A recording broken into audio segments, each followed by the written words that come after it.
All right. I call to order the regular Board of Education meeting on April 28th, 2025 at 6:01 p.m. in the boardroom of Oak Park and River Forest High School, and ask for a roll call, please. Mr. Brisbane, Here. Dr. Maharaj, Mr. Arkin, Here. Ms. Williams-Lee, Dr. Here. Dr. Livingston, Mr. Brandhorst. Here. And Mr. Kopsky. Here. Our first order of business is public comment. Are there any public comments? None. Okay. Then we will proceed to our discussion and presentation topic. And let me just try to get it open. Tonight is a community engagement opportunity with the focus being an overview of the board's role as it relates to finance. So the board has a presentation that it is prepared to walk through a number of sections, and we will then open it up for questions related to the topic at hand. Okay, I'm just still.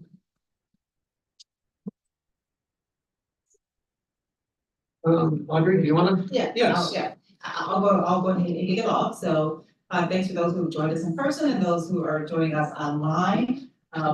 This session will talk a bit about the board goals and fiscal responsibilities, as well as our fiscal stewardship, and then just an oversight of our academic framework with respect to the policies of the board. And so to set the agenda for the purpose for this meeting is that we set goals for this academic year. And one of our goals is around communications, and as you can see, that connects with our strategic plan priority 5.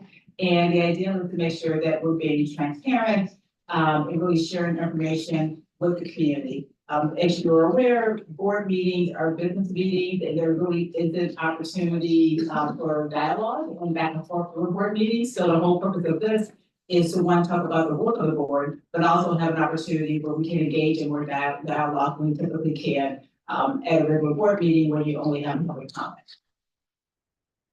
And so the goal we're focusing on is as part of our communications goal, we want to make sure we're having at least a couple of sessions this academic year with respect to engaging the community. We had one session in February where we talked about board governance, and then this session for tonight is talk about about board finances or the board role in financial policy.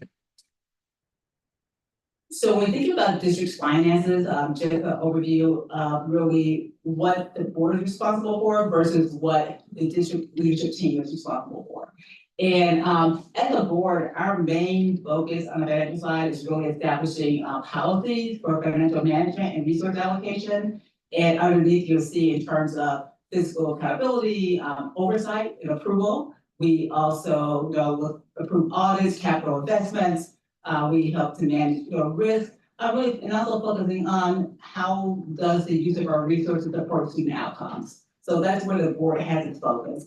The district's fiscal responsibilities are around day-to-day management. So they will develop a budget that comes to us.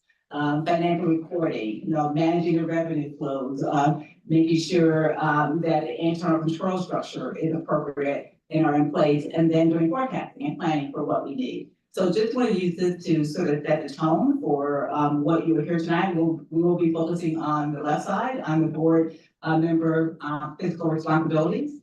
And to kick us off, we're going to move into financial stewardship, and have two of my colleagues who will talk about some budget basics as well as performance with respect to finances. And I'm going to start out with Fred. Are you going to kick it off? Sure.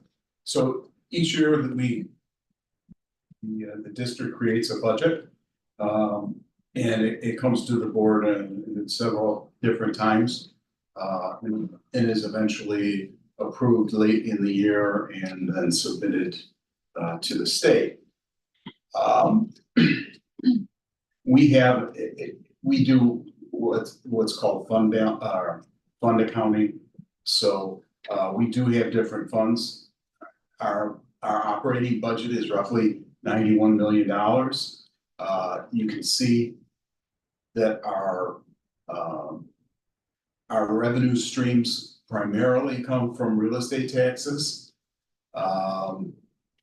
Then we have a small amount of investment earnings. We have some food service sales, which I assume are lunches and concession stands, things like that. And then when we get down to the bottom is where you'll see the state and federal sources. The state sources is allocated to us. And Tony, correct me if I'm wrong, but it's allocated through the EBF, right? Yes. The evidence-based funding model that the state uses to allocate resources to all districts. And then the federal resources come to us primarily. They benefit to a great deal to our to students who are free and reduced lunch and some students that may have some disabilities, IEPs, and special ed. Going into the expenditure side, you can see that the first two lines, salaries, employee benefits, are by far the largest expenditures that we have. And so the largest expenditures come to us through first cost of personnel, people, human resources.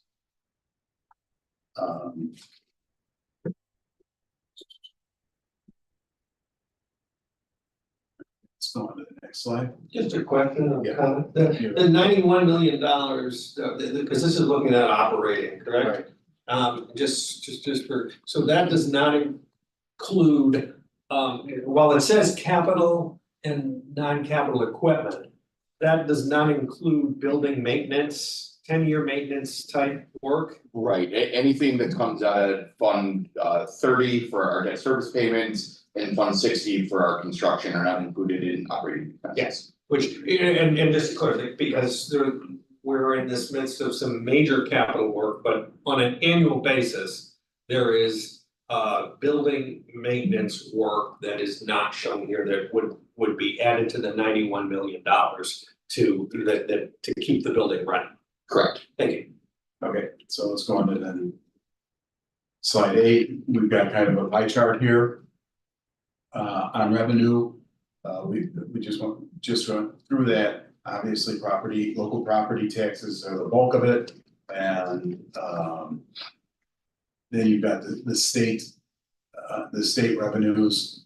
One is, well, I guess there is a split there, and maybe you can explain, Tony. There's the bulk of it, which is as evidence-based funding, is about $6 million or 6%, but there's about 2% or $1.8 million in other state revenues. So what is the other state revenue? Those are essentially what are categorized as categorical payments. They come to us as reimbursements for transportation for special education students. The state of Illinois provides some funding for meal programs. So there's kind of the various smaller either reimbursements or grants that we might get from the state. Okay, thank you. All right, the next slide, please.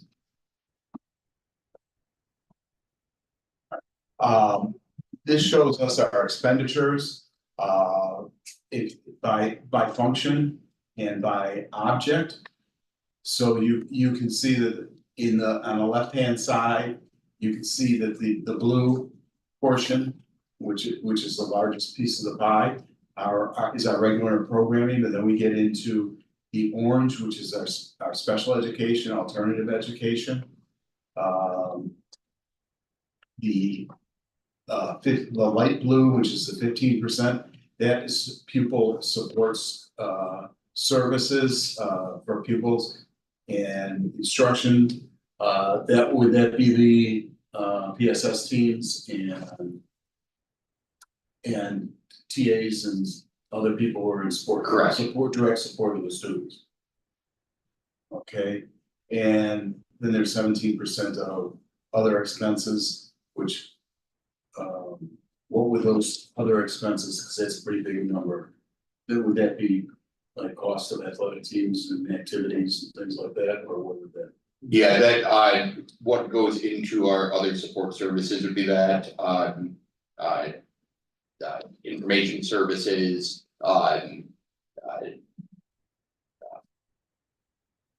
the data processing and technology for the building, things like that. Okay, thank you. And again, if we look at the pie chart on the right, which are expenses by object. Clearly, salaries are the largest, by far the largest at 61% of our expenditures. And then the second largest, which is our employee benefits, are really also a function of our human capital costs. And then we have, you can see the smaller cost of the darker green looks like, is that the other objects or purchase services? I think, 11%. the 11%. Is it? Purchase services? Yep, sorry, I'm pulling my screen back up. Yeah. Yeah. Yep, purchase Purchase services. services. Purchase services, and what would be the kind of the bulk of purchase services, so we. Purchase services would be anything we contract with a third party for, so that could be everything from our transportation services, for our annual audit, anything that we provide even web security that's done by a firm outside of the district, anything where a company provides us a service into the building. Okay, very good. And then next. This is you, Tim. Yeah, I'll take over from here. So the next three slides really go to the governance, how we benchmark, how we follow our own policies, and what outside evaluators think of our finances and our budgeting process. So in terms of governance, or in terms of benchmarking rather, we go through an annual benchmarking exercise where we evaluate some static characteristics that stay the same from year to year, and some dynamic ones that change based on factors from year to year.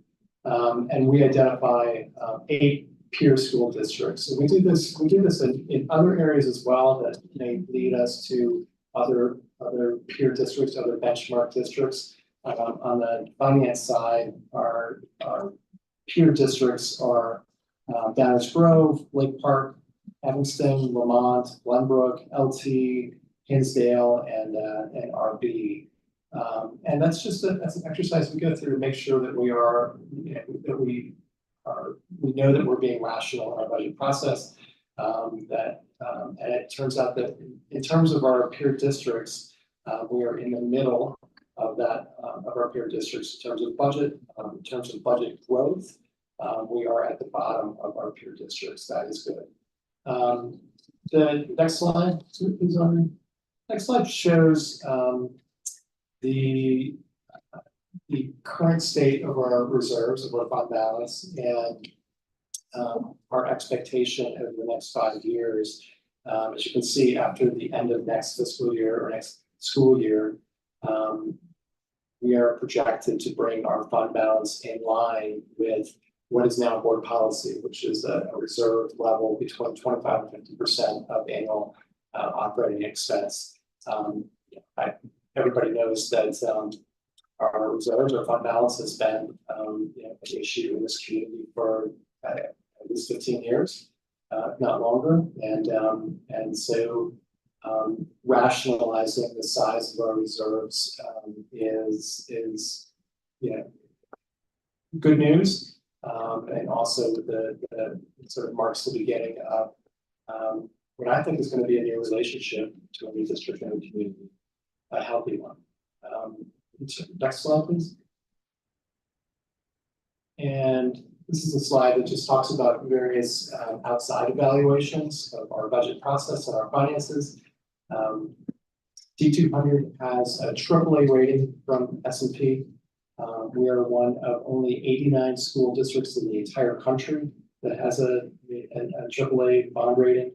One of only 2.6% of schools in Illinois.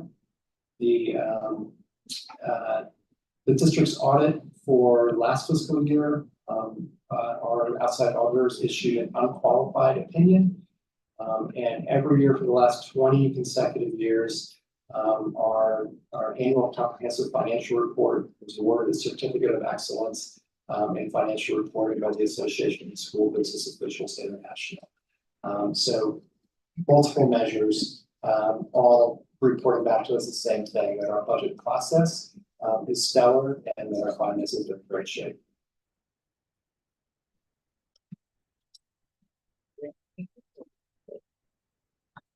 You want to kick off or? Well, I can do it, but unless Tom's dying to do it, since this is his last chance to. Okay. I'll start and then you jump in. We'll tag team. Okay. You got your uniform on, and I've got my black eye, so we're ready. All right, so let's go to the next slide.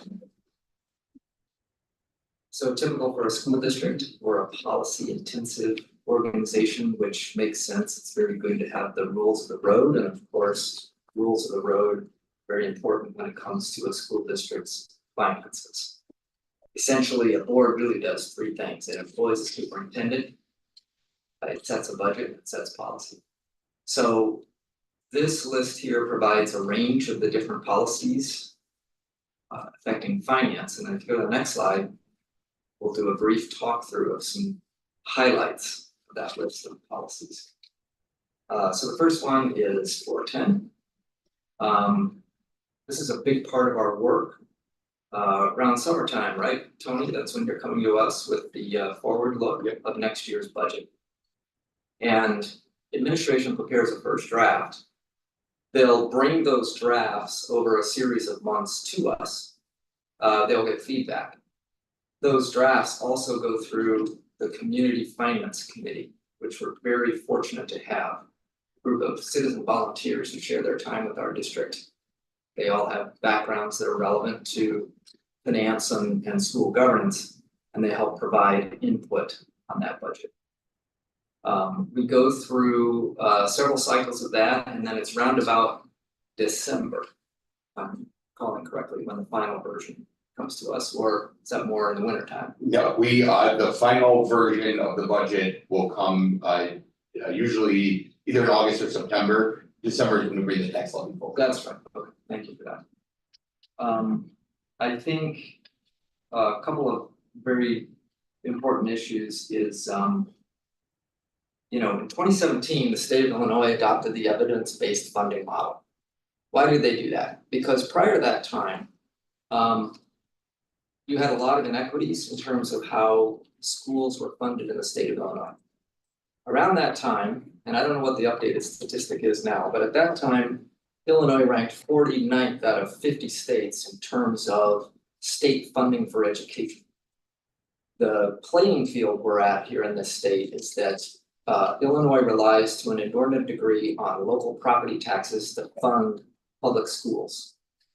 The evidence-based funding model in 2017 was an attempt to try to start to mitigate that.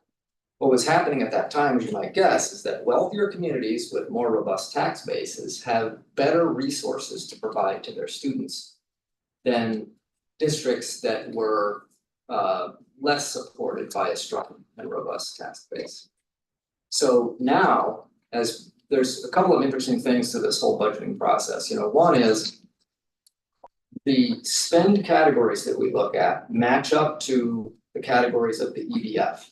And we get reports that will show whether A200 is long or short in terms of the state benchmarking of how much you can spend on various things. And that's a very helpful guideline. As people may not be too surprised though, District 200 is very fortunate in that it does have a fairly sound tax base such that our expenditures per pupil are in the range of 138% above what the state defines as adequacy. So we are a well-resourced district. What we have to do along with administration is make informed decisions about the allocation of the resources that we have. And I think our philosophy is that we, of course, are trying to use an equity lens to ensure that resources get deployed to those students who need the most supports. And the other observation I'll make about our budget is that when the numbers come forth to us from the administration, each one of these presentation cycles, we'll ask a lot of questions about the line items and so forth. And what's really critical is that 5-year projection, because that's how the budget is presented. It's not just next year, but what does the next 5 years look like? And as Tony can attest, we often ask, okay, how solid is the forecast? What are the assumption and inputs? And is the forecast what I would call a base case, a low case, or a high case? And every time I challenge on that, I think it's good to know that the administration is making the best estimate it possibly can, rather than doing something that perhaps other districts might do, which is, hey, I'm gonna project it to be higher than what I really think it is, so that I can try to collect more resources. We need to strike the right balance between having enough resources and also doing our part to help make Oak Park River Forest an affordable community and meeting the needs of students. All right, let's go to the next slide.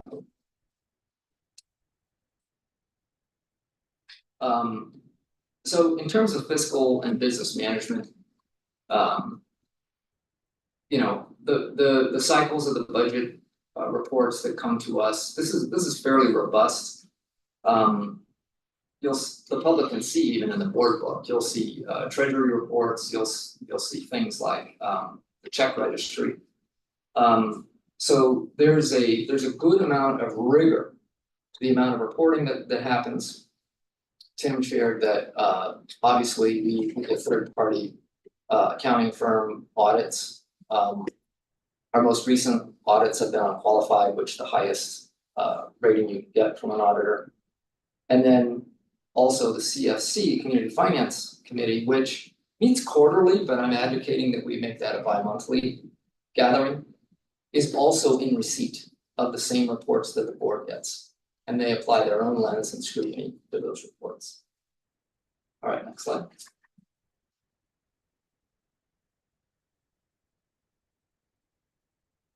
All right, so fund balance. So Tim talked about this a little bit. Again, Tom, you jump in. Kind of an elephant in the room for this district, everybody knows, is that in recent years, the district ended up acquiring an inordinately large fund balance.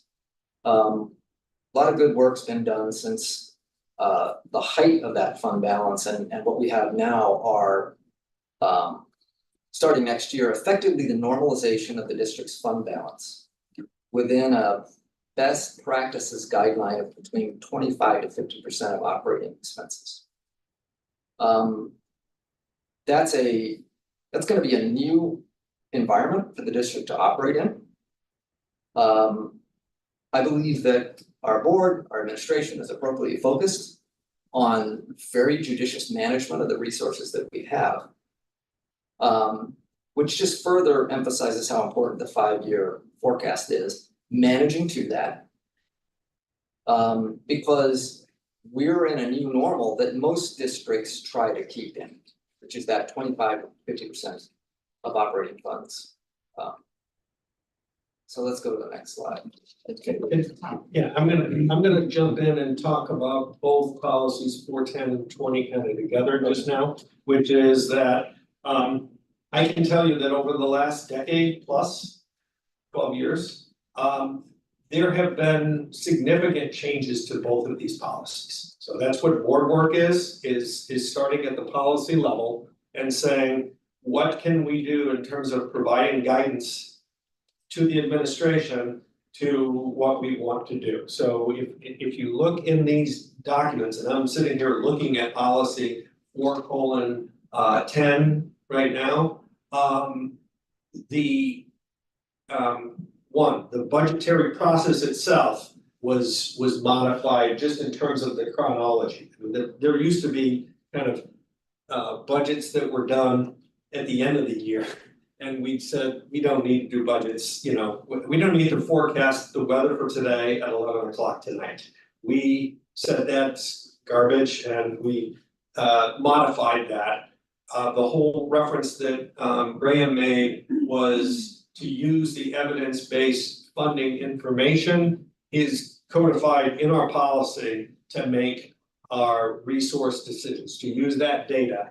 The board has put in here, and then the third main thing in policy 410 is user-friendly capital expenditure reporting, which as we're in this significant capital spending realm, the need for, sound reporting was clearly voiced and codified in that policy. So that's 410. And then in 420, which is the fund balance policy, it was mentioned and recently through the recommendation of the CFC that the actual ranges of the fund balance were shifted.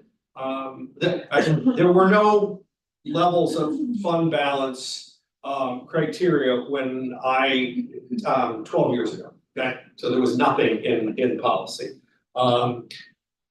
The first iteration was to put a 25 to 75 range in there, and that was really work that came out of the original FAC back in 2013.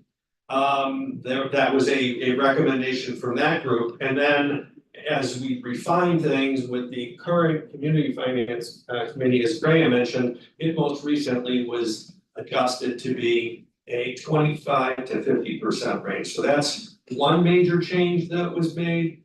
And the other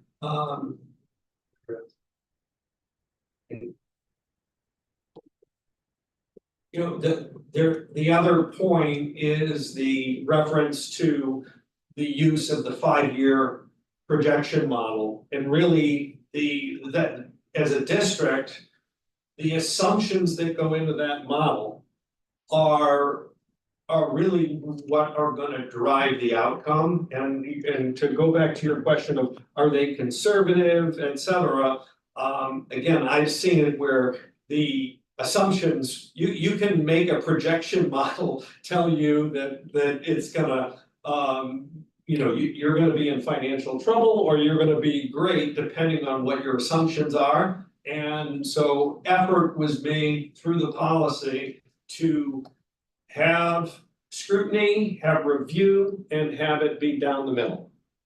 So. Well, Tom, so I have one question for you. Just historically, why was the fund balance where it was, and how have the changes to the policy gotten us to where we're trying to go?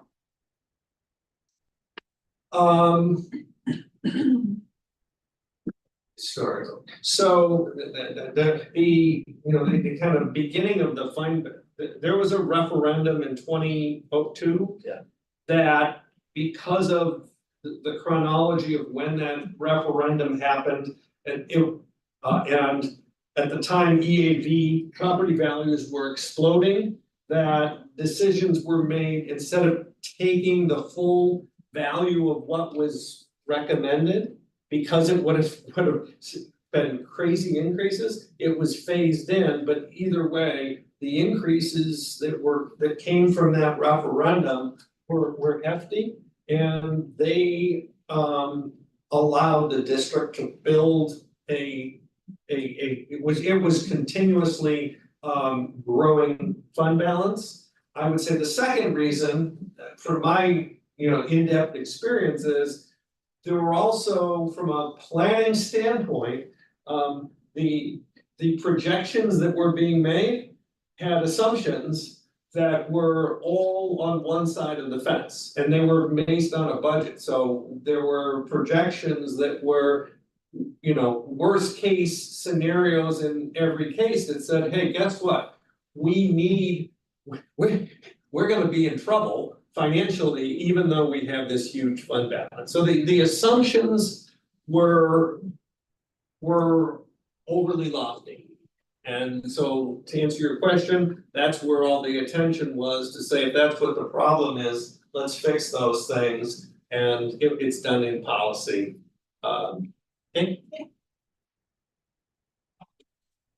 Thank you, great perspective. All right, so with regard to revenue investments, so I said before that the bulk of the district's revenue comes from local property taxes. I think Fred mentioned that. So how does that work? Well, you think about when you get your tax bill. When you pay that tax bill, the funds go into the county, and then the county sends those funds out to the school districts in these slugs. Around the time of the fall and then in the spring, based on the twice a year property tax bills that go out. Conversely, as you might guess, the district's expenses are fairly smooth once the school year gets going. So most districts, whether you have a large fund balance or a small fund balance, you're always gonna have a certain amount of cash in reserve. So like any judicious organization, you're gonna put that cash to work while it's in reserve. So we do have investments that we put that money into.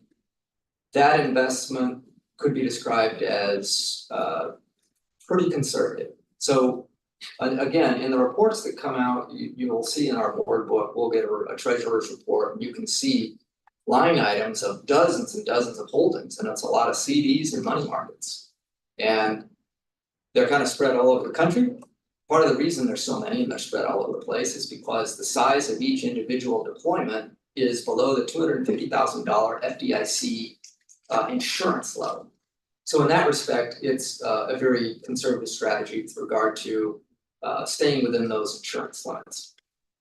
The other thing about how those investments are deployed is that there's a smoothing out and planning of the maturation of those investments. What that means then is that the cash is available to the district when it's time to pay some bills. The final thing to be said about it is, we've been through a recent period over the last 5 years or so where you've gone from super low interest rates to suddenly very high interest rates during the post-COVID inflationary period. It's come down a little bit, it seems like it's going higher. But what you'll see in our treasury report is the performance of the district's investments are always generally in kind of a middle ground. They're never gonna track right along if interest rates are especially high or especially low. Now, on one sense, you might see that and think, boy, I sure wish we were gaining some of the higher interest rate benefits. But again, we have to be conservative and careful in how we manage those funds, because ultimately that's the liquidity that's needed to pay for the day-to-day expenses of the district. All right, next. Okay, so construction maintenance facility. We have this exciting thing going on, Project 2. Lots of high profile and interesting stuff, and I'll say as an aside note, I think we should spray down the dust because the wind is really high and it's getting kind of dusty, it's getting too dusty. So that's something for Gilbane to think about doing. So I'm actually not going to talk about that. I'll talk about some of the more routine facility maintenance that has to be done by any school district. And of course, that's a big issue for us, given the size of our campus, the building footprint. And the fact that this building is essentially components that have been added to a schoolhouse that dates back to what, the 1870s, I think. So all school districts have to have a 10-year maintenance plan. And really, this spend is about some of the basics of upkeep for a building. So it's safety improvements, fire suppression, things like that. It's useful life capital expenditures, such as HVAC equipment that always needs to be replaced. And then there's accessibility improvements. Continuously looking at places in the building where we can make the facility more accessible. Similar to the 5-year budget, this is another area where we get continuous reporting from the administration. And there's a lot of rigor that goes into the allocation of those dollars. And there's kind of a continuous conversation that goes on within the board administration about, okay, we're looking at individual line items, and it's a pretty granular spreadsheet. In order to stay within budget forecasts, what can we move around? Some things, things happen, things break, a water leak or something like that, you have to spend that money. But we're careful to make sure that we are moving pieces around so that we still get the work done, but if we can get another year or two out of a certain piece of equipment, or we can defer an improvement in one part of the building because we have something that is a more near-term or urgent need. That's pretty dynamically managed, I think, pretty effectively so. All right, next slide.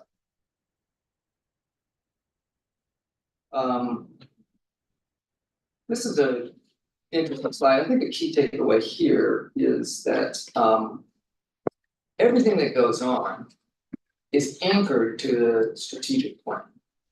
And in fact, one of the requirements for the administration is in each report to the board, they're required to reference which element of the strategic plan is affected or involved with a particular expenditure. And then the other thing that I think is quite prominent here is a focus on sustainability. For some years now, we've had a sustainability committee that's a mix of administration, board members, and community members. There's also a sustainability scorecard, looking at how we're doing and bringing about better energy efficiency and other aspects of sustainability. So that's a real big component to how dollars get spent and projects get looked at here at DG Money.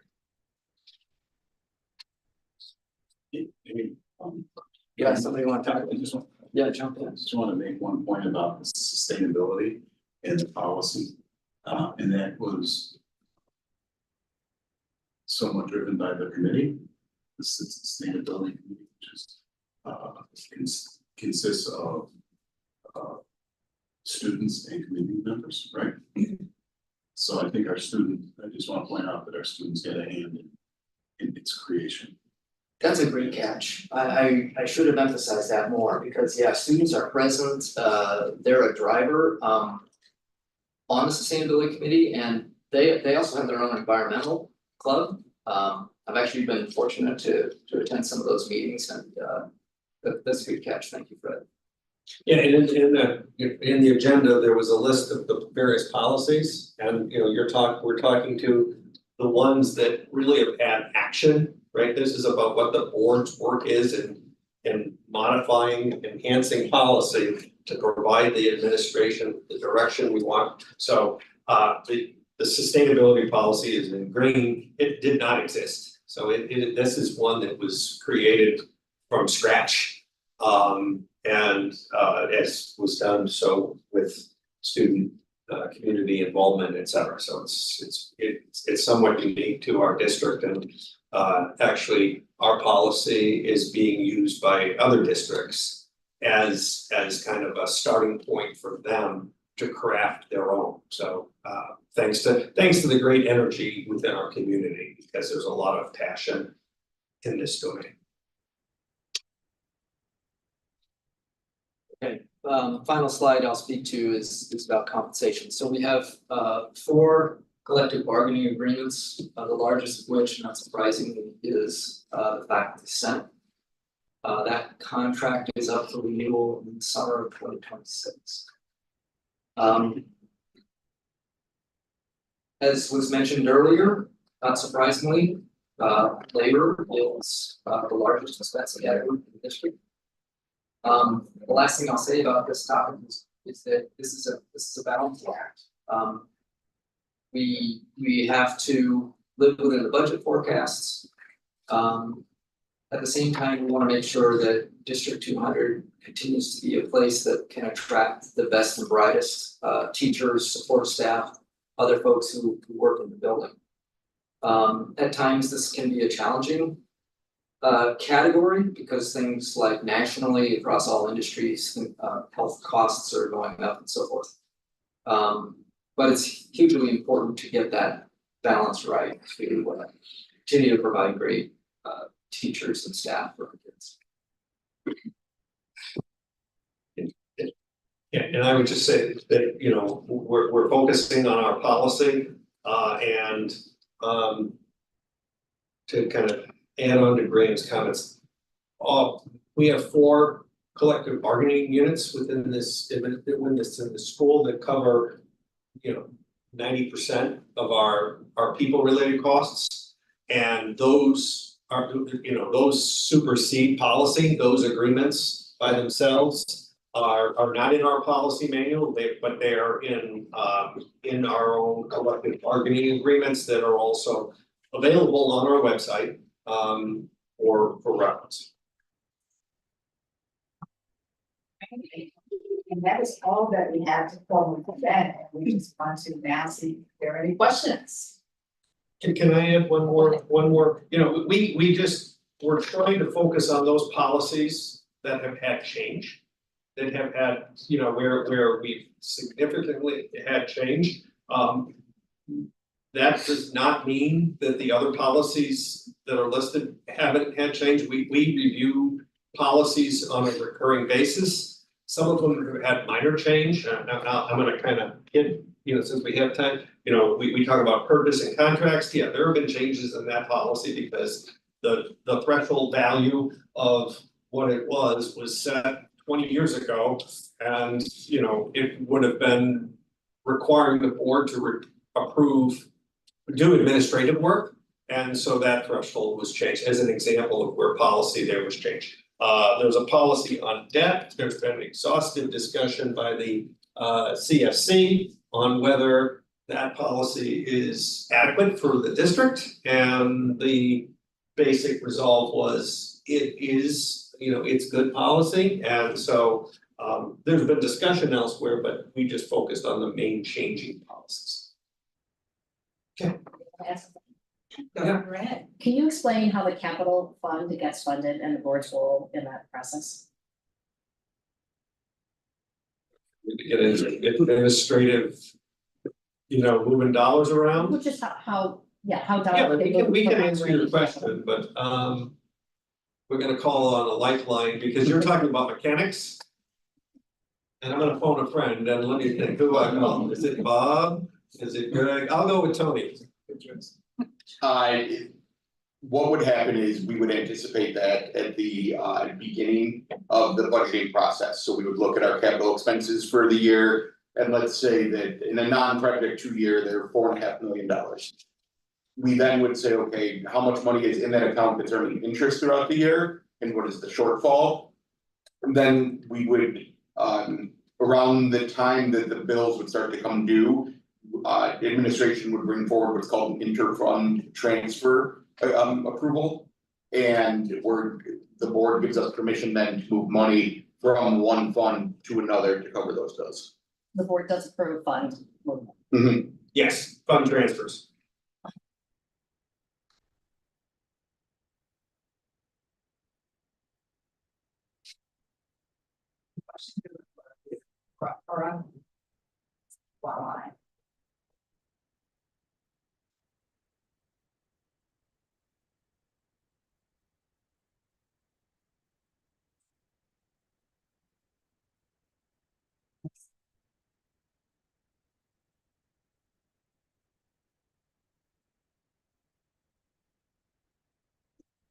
There's no one else on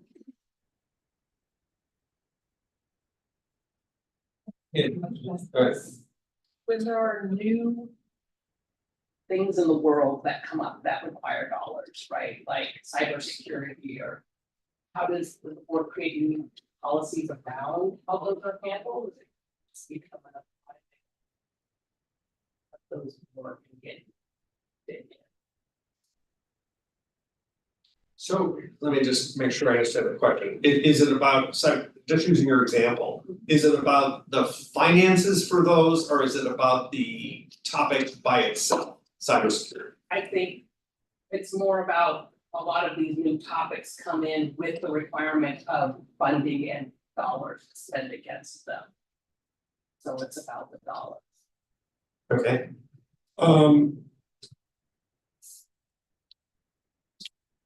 Examples.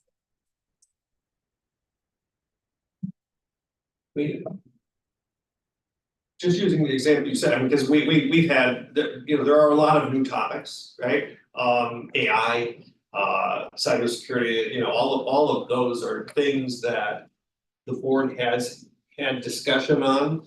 And the discussion, just starts with really where it fits into policy. Is it something that we say we need to do something about it? And then it kind of cascades to, okay, we said we gotta do something about it. Well, how are we gonna pay for it? Where's the money gonna come from? And it would roll into then budget, but the policy itself does not get into, you know, accounting specific, you know, of what goes where and how much you have there. It more focuses on the whole. Tom, would it be correct to say though that it's actually codified in policy that any expenditure above $35,000 must come and get approval by the board? Yes, that's any contract, so yes, if there's a contract, the board will, yes. So, Or anything, not just contracts, too, anything. right. Any expenditure, yeah, any expenditure, I. So Okay. an example would be, let's say the administration comes to us and says, okay, we need new, we're gonna spend $150,000 on some of these servers. Because we realized our old servers aren't compliant with new software, whatever.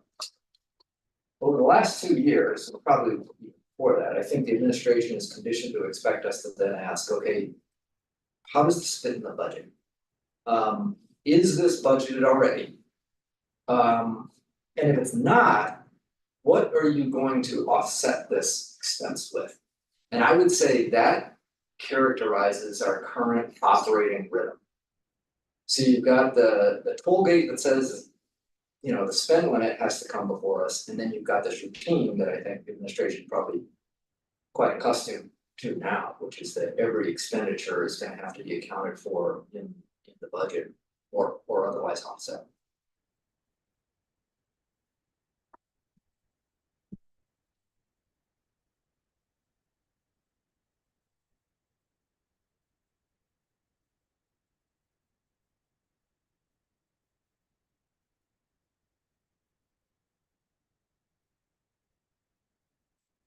Other questions or Thank you. thoughts or Tom make stuff up? I can make stuff up. No, I mean, it's interesting because in the policy, we do not have a levy policy.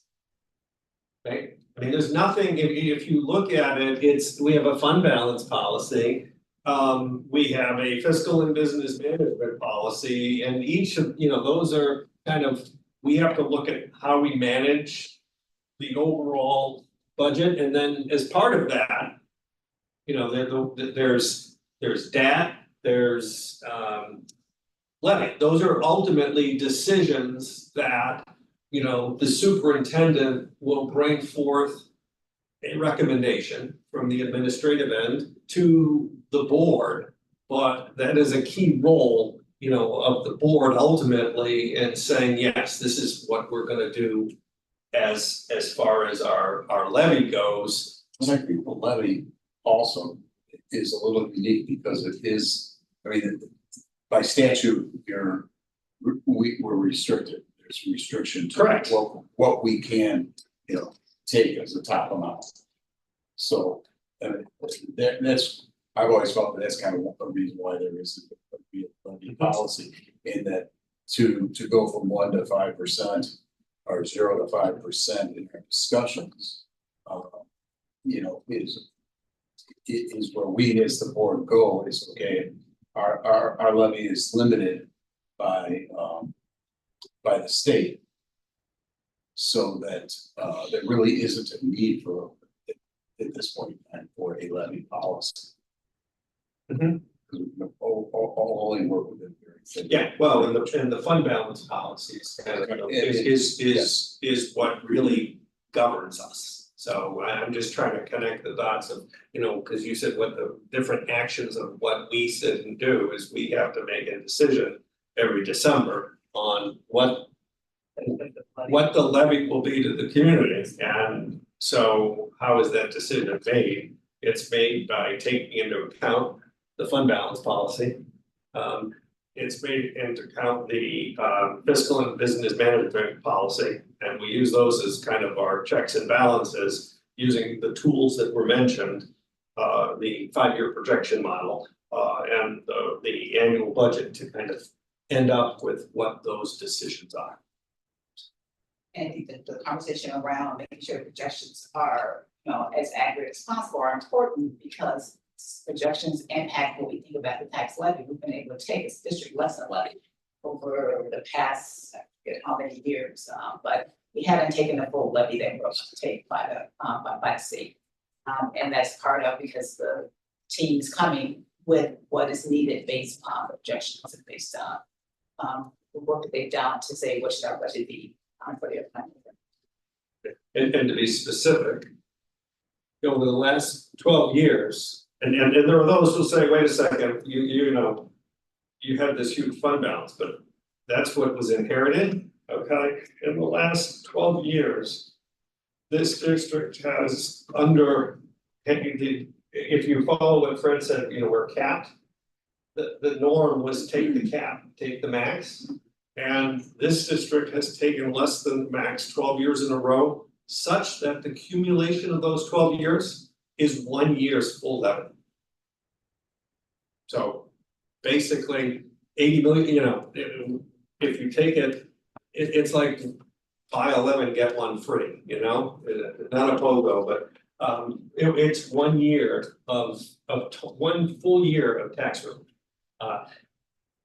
Not to say it's, you know, our taxes are high, okay, but that's the deliberative process that the board goes through in looking at what do we need to take to manage the fund balance and manage the annual budget in a prudent way.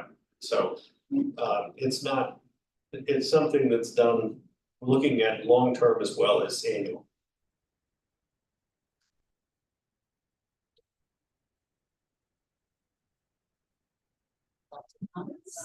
Yes. Questions? You guys can answer this, but it's kind of considering the atmosphere in the federal level right now. If the school had to make choices between keeping their federal funding and some of the services that we have, who would make that decision? How would that happen? The administration suggest something to the board, and something that comes from the board.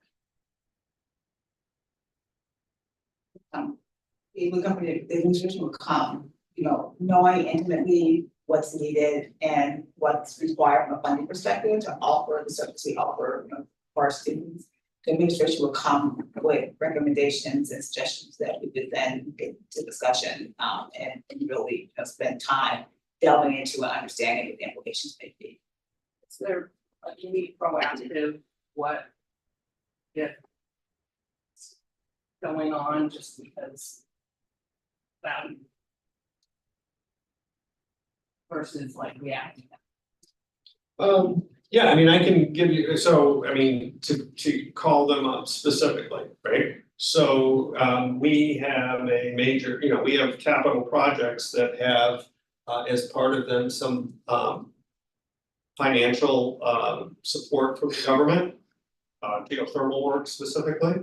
And proactively, the administration has looked at our 10-year plan and said, you know, if things were to change in certain ways, we can look at reshaping what our longer term needs are, to, you know, land the plane to make it easier. So that's that I would say that is a proactive way. I would say the second piece, you know, going back to the slides that Fred shared, you know, everything is, you know, it's good in one way and bad in another.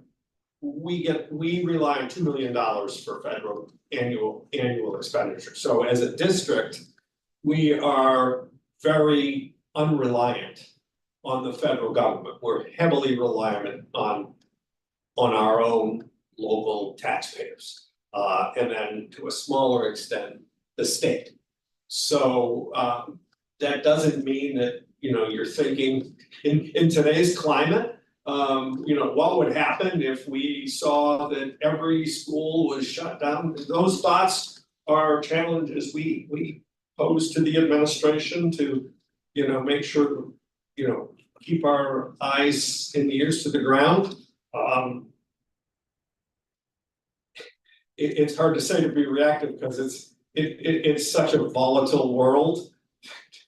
But you know, you want to at least be asking those kinds of questions, just to understand what your risk is, and what it could mean to our students. Because the key here is to provide stability to our students.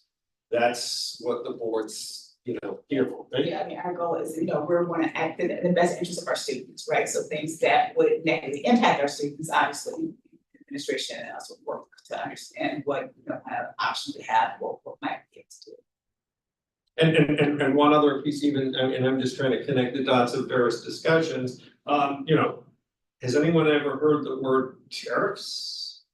So, that's part of it, as it relates to our capital work, that's where, I think fortunately,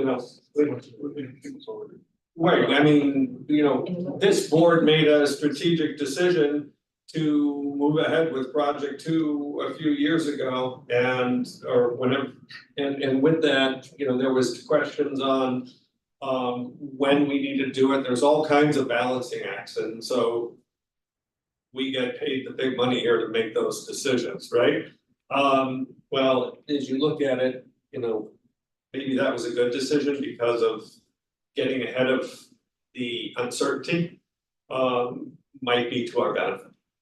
And we had an update at Thursday's board meeting on project 2 and sort of sharing that some of the equipment, that we need HVAC and stuff is already here. As well as fabrication of steel that we need for putting up the building. And so obviously we could still get hit by tariffs depending on what happens, but having started when we did does allow us to actually continue work at the cost that we were expecting for the project so far. And we'll have to see, like a lot of other organizations, what might happen depending on what happens with tariffs.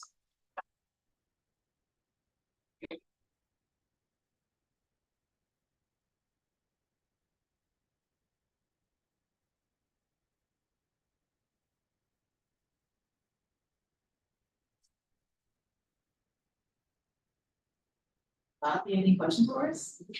I wanna know how Kosky got that black eye. Wasn't me. Greg and I were having a discussion about tariffs. Sometimes we don't always agree. Let the evidence prove.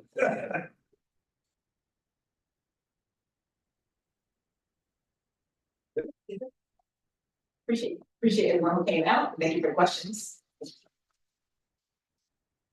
Good. Seeing no further questions, I, Thomas Kosky, move to adjourn at 7:00 p.m. Central Standard Time. Second. All in favor? All opposed? We are adjourned. Can we also give Tom a big round of applause?